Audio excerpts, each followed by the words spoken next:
Ang boto ko ay no, lalo na dahil inuuna natin ang kaso niya kaysa sa mga mas seryosong isyung kinakaharap ng isa sa mga kasamahan natin.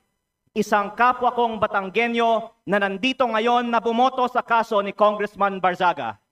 Hindi ba nakakahiya maging miyembro ng Kongreso dahil parang naging normal na meron tayong isang kasamahan na inakusahan na nagbayad para sa mahigit 100 billion pesos ng mga kontrata sa DPWH?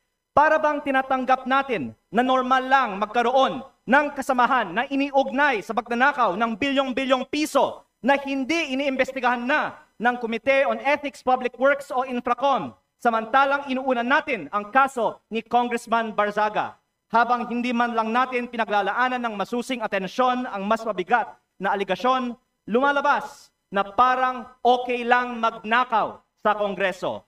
Nakatala na sa kasaysayan na sa gitna ng matinding kontrobersiya sa korupsyon, ito ang inuna ng Kongreso at parang lang walang mali sa ginagawa ng isa sa ating kasamahan at tayo mismo ay ngayon sumisira sa imahe ng Kongreso.